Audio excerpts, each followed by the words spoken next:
আসসালামু আলাইকুম ওয়া রাহমাতুল্লাহ। যে যেখান থেকে এখন আমাকে দেখছেন, আমি সবাইকে আমার আন্তরিক মোবারকবাদ এবং কৃতজ্ঞতা জানাচ্ছি। আমি মেহেদী হাসান মারুফ। আজ আপনাদের সামনে হাজির হয়েছি ইংরেজির খুব গুরুত্বপূর্ণ একটা টপিক ট্যাগ কোয়েশ্চেন নিয়ে। সো ট্যাগ কোয়েশ্চেন খুব ইজি মনে হলেও আমাদের অনেক শিক্ষার্থী কিন্তু অনেক ছোট, ছোট ভুল করে থাকে। অনেক ট্রিকি কোয়েশ্চেন দিয়ে দেয় পরীক্ষায়। তো সেক্ষেত্রে সে হয়তো সিলি মিস্টেক করে ফেলতে পারে।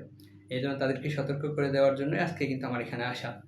সো সবাই আমরা ট্যাগ কোয়েশ্চেন সম্পর্কে মোটামুটি জানি সব ট্যাগ কোয়েশ্চেন কাকে বলে এবং ট্যাগ কোয়েশ্চেন কখন কীভাবে ইউজ করতে হয়। তারপর যদি ছোট করে একটু বলি, ট্যাগ কোয়েশ্চেন হচ্ছে মূলত কোনো একটা স্টেটমেন্টের শেষে বক্তা যদি স্টেটমেন্ট দেয়, সেই স্টেটমেন্ট শ্রোতারা শুনছে কিনা সেটাকে পরখ করে দেখা হয় কোয়েশ্চেন দিয়ে, তাই না?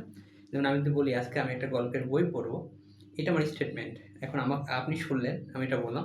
এখন আমি যদি আপনাকে বলি আমি কি গল্পের বই পড়বো, আপনি বললেন হ্যাঁ আপনি পড়বেন। আমি যদি আমি কি আমি বল আমি যদি এটাকে এভাবে বলি যে আমি কি গল্পের বই পড়বো না? আপনি বলবেন না, না আপনি পড়বেন। আমি যদি বলি আমি কি গল্পের বই পড়বো? আপনি বলবেন পড়বেন। এখন এই কথা যদি এমন হয় যে আমি আজকে গল্পের বই পড়বো না, তাহলে আমি যদি বলি আমি কি আজকে গল্পের বই পড়বো? আপনি বলবেন না আপনি পড়বেন না। আমি যদি বলি আমি কি গল্পের বই পড়বো না? তাও কিন্তু উত্তর হবে না, পড়বো না। কারণ আমার স্টেটমেন্ট আগেই ছিল। আমি স্টেটমেন্টে বলেই দিয়েছি যে আমি গল্পের বই পড়বো না। তাহলে এখানে আপনি যদি একটু ভালো করে শুনে থাকেন, আমি ২ টা কথায় ৪ টা বার মানে ৪ বার বলেছি এবং আ প্রতি ক্ষেত্রে উত্তর কিন্তু পজিটিভের ক্ষেত্রে আমি যখন পজিটিভ স্টেটমেন্ট দিয়েছি যে আমি গল্পের বই পড়বো, তখন কিন্তু আমার ট্যাগ কোয়েশ্চেন আমি যখন বলেছি যে আমি কি গল্পের বই পড়বো না? তার মানে কি আমি গল্পের বই পড়বো। আর যখন আমি নেগেটিভ স্টেটমেন্ট দিয়েছি, যেমন আমি গল্পের বই পড়বো না, তখন আমি বলেছি আমি কি গল্পের বই পড়বো? তখন উত্তর হচ্ছে হ্যাঁ আপনি গল্পের বই পড়বেন।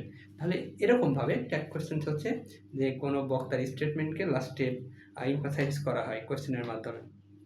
সো আশা করি আপনারা বুঝতে পেরেছেন। আমি খুব বেশি কথা বাড়াবো না। এটার নিয়মটা হচ্ছে কি? নিয়ম হচ্ছে বি ভার্বটাকে সামনে এনে তার উপযুক্ত সাবজেক্ট তার সাথে দিতে হবে। কিন্তু এখানে মনে রাখতে হবে আমার স্টেটমেন্টটা কি পজিটিভ নাকি নেগেটিভ? যদি পজিটিভ সেন্সের স্টেটমেন্ট হয় তাহলে আমার ট্যাগ কোয়েশ্চেন অবশ্যই নেগেটিভ হবে। আর যদি নেগেটিভ সেন্সের স্টেটমেন্ট হয় ট্যাগ কোয়েশ্চেনে অবশ্যই আমরা বি ভার্বের পরে পজিটিভ দিব, নট আমরা লিখব না। তাই তো? আশা করি আমরা জানি সবাই এবং বুঝতে পারছি। আজকে মূলত আমার উদ্দেশ্য হলো এখানে আমাদের ভুল হতে পারে, ট্রিকি কোয়েশ্চেন গুলো ট্যাগ কোয়েশ্চেনে কিভাবে আমরা সলভ করব বুঝে, বুঝে। তো আসুন আমরা ক্লাসটা মনোযোগ দিই। আশা করি আপনাদের অনেক কাজে আসবে। তো এখানে আমি বেশ কিছু কোয়েশ্চেন আগে থেকে লিখে রেখেছি সময় স্বল্পতা এবং সময় বাঁচানোর জন্য বলতে পারেন। তো প্রথম কোয়েশ্চেন হচ্ছে নিদার হি নর হিজ ফ্রেন্ডস কেম। সো এখানে আমাদের এই নিদার আর নরের হয়তো অনেকে সম্পর্ক বুঝে, ম্যাক্সিমামই বুঝে, কিন্তু কিছু কিছু ভাই আমাদের নাও বুঝতে পারে। তো সেক্ষেত্রে বলে দিই নিদার নর এটা কিন্তু নেগেটিভ সেন্স। ব্যাপারটা কেমন হতে পারে, যেমন এখানে নেদার হি নর হিজ ফ্রেন্ডস কেম, সে এবং তার বন্ধুরা আসেনি। ঠিক আছে, সে এবং তার বন্ধুরা কেউই আসেনি। তো এখানে আমাদের এটা ট্যাগ কোশ্চেন করতে গেলে মনে রাখবো আমরা অবশ্যই যে সাবজেক্ট এবং ভার্বের সম্পর্কটা মনে রাখবো। এখানে আমাদের ভার্ব আছে কেম, তার মানে বোঝা গেছে এটা পাস্ট টেন্স। তো সেক্ষেত্রে পাস্ট টেন্সের বি ভার্ব আমরা তো জানি, তাই না? বলেন ডিড, আমরা ডিড লিখবো। সো আমরা ভার্ব থেকে আমরা বুঝে গেলাম যে বি ভার্বটা কি হবে, যেহেতু এখানে আমাদের বি ভার্ব ডাইরেক্ট দেওয়া নাই, পাস্ট ইনডিফিনিট টেন্স ডিড। এটা কি পজিটিভ স্টেটমেন্ট নাকি নেগেটিভ স্টেটমেন্ট? অর্থাৎ পজিটিভ সেন্সে আছে নেগেটিভ, যেহেতু না নিদার আর নর আছে। আমরা তো আগেই বলেছি যে নিদার আর নর হচ্ছে আমাদের নেগেটিভ স্টেটমেন্ট বা নেগেটিভ সেন্স প্রকাশ করে। তাহলে আমরা এখানে নেগেটিভ থাকলে এখানে আর নেগেটিভ দিব না, বুঝে গেছে? তাহলে আমরা লিখবো ডিড তারপরে সাবজেক্ট। এখন এই আমরা নিদার আর নরের সাবজেক্টের রাইট ফর্ম ভার্বস কিভাবে সাবজেক্ট ভার্ব হয় এটা আমরা অনেকে জানি। তারপর আমি একটু মনে করাই দিই, নিদার নর থাকলে লাস্টের যে সাবজেক্টটা থাকে সেই অনুযায়ী ভার্ব হয়। তো আমাদের এখানে লাস্টে কি সাবজেক্ট আছে? হিজ ফ্রেন্ডস, তার বন্ধুরা, অনেক বন্ধুর কথা বলেছে, রাইট? তাই এখানে আমাদের হবে দেই, ডিড দেই। ওকে, তো আশা করি প্রথমটা আপনারা বুঝতে পেরেছেন। দ্বিতীয়টা দেখেন, few people can do it, মানে খুব কম সংখ্যক বললে ভুল হবে, মানুষ সাধারণত এটা করতে পারেই না। আমাদের মনে রাখবেন শুধু একটা ফিউ থাকলে, শুধু ফিউ, এর সাথে এ নাই বা কোনো আর্টিকেল নাই, তাহলে বুঝতে হবে এটা নেগেটিভ। ফিউ মানে এমন কিছু যাকে আমরা নগণ্য বলি বা যেটাকে আমরা গুণায় না ধরি, তার মানে গুণায় ধরা যায় না এমন কিছুকে আমরা বলবো ফিউ। তাহলে few people can do it, তার মানে সাধারণত লোকজন এটা করতে পারেই না, এটাই আমরা বুঝে নিব। তার নেগেটিভ ফিউ হলে আমরা বুঝবো যে এটা নেগেটিভ সেন্স, ফিউ হলে আমরা বুঝবো এটা নেগেটিভ। তাহলে আমাদের এখানে আর নেগেটিভ দেওয়ার দরকার নাই, যেহেতু আমাদের নেগেটিভ সেন্স আছে স্টেটমেন্টটা, তাই আমরা বলবো যে এখানে আমাদের দেখেন সাবজেক্টে কি পিপল, পিপল, তাহলে আমরা সেই ক্ষেত্রে জানি যে এটা দেই হবে, পিপলের প্রোনাউন দেই। যেহেতু নেগেটিভ আমাদের বি ভার্ব আছে, হ্যাঁ আছে, তাহলে বি ভার্ব কি ক্যান, তাহলে আমরা দেব ক্যান, এখানে মডেল বি ভার্ব ক্যান। তাহলে ক্যানের পর কি নট দেওয়া দরকার আছে না, কারণ আমাদের সেন্টেন্সটা নেগেটিভ আছে, রাইট। আর তৃতীয় নম্বরটা যদি দেখেন a few students were absent, তাহলে এর আগে দেখলাম ফিউ, এখন হচ্ছে এ ফিউ। মনে রাখবেন যদি ফিউর আগে এ হয় তার মানে বুঝতে হবে এটার এমন কিছু সংখ্যক আছে যেটাকে আমি নেগলেক্ট করতে পারছি না, তার মানে আছে, তার অস্তিত্ব আছে। এ ফিউ স্টুডেন্টস মানে কিছু সংখ্যক, অল্প হলেও তাকে আমি নেগলেক্ট করতে পারবো না, ওয়ার অ্যাবসেন্ট উপস্থিত ছিল, তার মানে এটা আমাদের পজিটিভ সেন্স, কারণ নেগলেক্ট করতে পারছি না তো, তাই না। তাহলে আমাদের এটা হচ্ছে পজিটিভ সেন্স বিকজ এখানে এ ফিউ আছে। ওকে, তাহলে বি ভার্ব কি ওয়্যার, যেহেতু পজিটিভ তাহলে অবশ্যই আমাদের নেগেটিভ দেওয়া লাগবে, তাহলে আমাদের নট লাগাতে হবে, বি ভার্বের পরে নট লাগাতে হবে। এখানে কি আছে স্টুডেন্টস, তার মানে আমরা দে দিব, কারণ আমরা জানি বহু বচন থাকলে দে দিতে হবে। এবার দেখেন এরপর লিখেছি little is non about him, তার সম্পর্কে খুব অল্প কিছুই জানা যায়।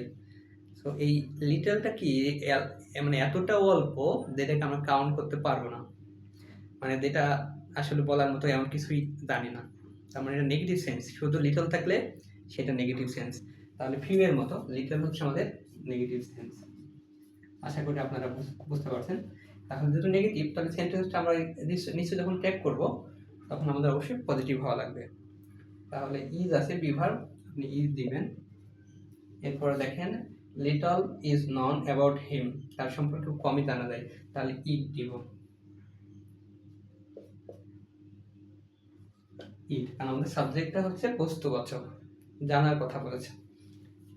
A little honesty is dangerous, মানে অল্প সততা আমাদের ভয়ঙ্কর হতে পারে। আমি কোনো বিষয় মানে কোনো কিছুতে হয় একদম ফুল মানে অনেস্ট থাকবো, না হলে থাকবোই না, তাহলে আমার দুইটা রূপই বোঝা যাবে, আইডেন্টিক্যাল হবে। কিন্তু আমি যদি এ লিটল মতো যেভাবে লিখছি যে এ লিটল অনেস্টি, তার মানে আমার কি আমার অনেস্টিটা কিন্তু একবার রূপ চেঞ্জ করছে, একবার ভালো একবার খারাপ, তার মানে খারাপের দিকটাই কি বেশি, এ লিটল অনেস্টি অল্প পরিমাণ সততা, যেটা ভয়ঙ্কর হতে পারে। সো এক্ষেত্রে এ লিটল, তারপর আমি এটা নেগলেক্ট করা যাচ্ছে না, কিছু পরিমাণ তো আছে, তার মানে এটা আমাদের পজিটিভ সেন্স ধরে নিতে হবে, এ ফিউ এর মতো। তাই আমরা এটা বলবো কি বলেন, এখানে ইজ আছে তাহলে ইজ ইট। যেহেতু এটা আমার যেহেতু এটা আমাদের পজিটিভ সেন্স, তাহলে এই যে অবশ্যই নট দিতে হবে, তাহলে ইজেন্ট ইট, কারণ এ লিটল হচ্ছে আমাদের পজিটিভ সেন্স। আশা করি বুঝতে পেরেছেন। এরপরে 6 নম্বরটা দেখেন he works hard but he doesn't succeed, he works hard but he doesn't succeed, সে কাজ করে কিন্তু সফলতা পায় না, সফল হয় না, তাই না। তো এখানে দেখেন এটা একটা কি বাট আছে, তার মানে কম্পাউন্ড সেন্টেন্সে দুইটা ইন্ডিভিজুয়াল মানে প্রিন্সিপাল ক্লজ থাকে, দুইটাই কিন্তু প্রিন্সিপাল। এখানে হি ওয়ার্কস হার্ড এটা বললেও কিন্তু সেন্টেন্স হয়, হি ডাজ নট সাকসিড এটা বললেও কিন্তু সেন্টেন্স হয়।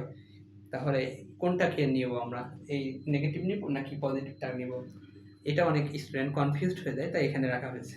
মনে রাখবেন লাস্টে যে ক্লজ থাকবে আমরা তাকে প্রায়োরিটি দিব। তাহলে এখানে হি ডাজ নট সাকসিড, এই নেগেটিভ লাস্টে আছে এই ক্লজটা, এটাকে আমরা প্রায়োরিটি দিব ট্যাগ কোশ্চেনে, বোঝা গেছে। তাহলে আমরা লিখব ডাজ হি,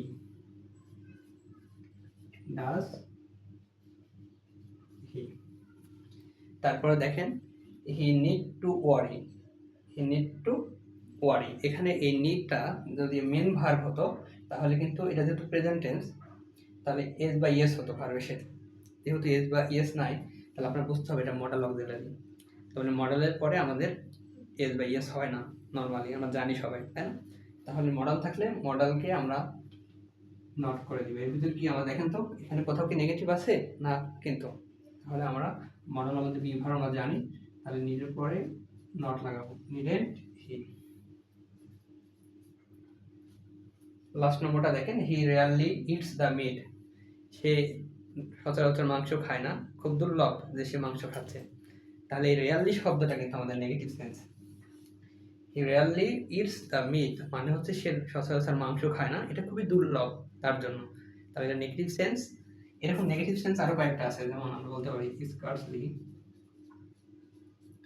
বেয়ারলি, আমরা বলতে পারি সেলডম। সো এরকম রেয়ারলি, স্কার্সলি, বেয়ারলি, সেন্ডম এগুলো থাকলে বুঝবো যে সেন্টেন্সটা নেগেটিভ সেন্সে আছে। তাহলে এখানে কি আর নেগেটিভ দেওয়ার দরকার আছে টেক কোশ্চেনে? না। তাহলে আমরা কি লিখবো, এটা কোন টেন্স? প্রেজেন্ট ইনডেফিনিট টেন্স, কারণ ভার্বের সাথে ইজ বা ইয়েস আছে। আমরা লিখবো ডাজ। যেহেতু নেগেটিভ সেন্স আমরা নেগেটিভ দিব না। এবার সাবজেক্ট, ডাজ হি। সো আশা করি আমার ভাই বোনেরা তারা আমাকে দেখতেছেন সবাই আমার আজকে যতটুকু পড়ানো ছিল আপনারা বুঝেছেন। যদি তারপরে কোথাও না বুঝে থাকেন, কোনো অংশ যদি না বুঝে থাকেন, কমেন্ট বক্সে জানালে আমি উপকৃত হব, আপনাদের জানাতে পারবো ইনশাল্লাহ। আপনারা উপকৃত হবেন বিশ্বাস করি, এবং আমি উপকৃত হব, কারণ হচ্ছে আমিও সেই বিষয়টা জানলে আমার হয়তো আরও বেশি ক্লিয়ার হবে। আপনাদের ভিডিও, আমাদের এরকম ভিডিও আরও সামনে আমরা আপনাদের জন্য দিব, যেখানে ইংলিশটা খুব বেসিক সহকারে আমি ইংলিশ পড়াই, অন্য সাবজেক্টও পড়াই, কিন্তু ইংলিশ যখন পড়াই তখন দেখি যে স্টুডেন্টরা খুবই সিলি ভুল করে। আর নর্মালি অন্যান্য সাবজেক্টে এত সিলি ভুল হয় না সাধারণত, কিন্তু ইংলিশে কেন করে এটার রহস্য আমার যতটুকু উদ্ঘাটন বা আমি গবেষণা করেছি, আমি বুঝেছি যে তাদের ইংলিশটার ফান্ডামেন্টাল বা বেসিকটা একটু দুর্বল থাকে, মানে ছোটো ছোটো বিষয়গুলো তারা সচেতন থাকে না, এই কারণেই তারা প্রায়শই ভুল করে থাকে। তো আমার একটা উদ্দেশ্য আছে, এই ছোটো ছোটো বিষয়গুলোকে আমি আপনাদের সামনে তুলে ধরবো যেন আপনাদের ইংলিশটাকে আরও সুন্দর হয়। পাশাপাশি ম্যাথমেটিক্স বা অন্যান্য সাবজেক্টেও যে বিষয়গুলো আছে যেগুলো তুলে ধরলে হয়তো আপনাদের উপকার হতে পারে, সেরকম বিষয়গুলো আমি আপনাদের সামনে উপস্থাপন করবো ইনশাল্লাহ, খুব সহজ ভাষায়। আশা করি আপনারা আমার পাশে থাকবেন। তো আপনাদের সকলের সুস্বাস্থ্য কামনা করি। এখানে শেষ করছি ভিডিওটা। আসসালামু আলাইকুম।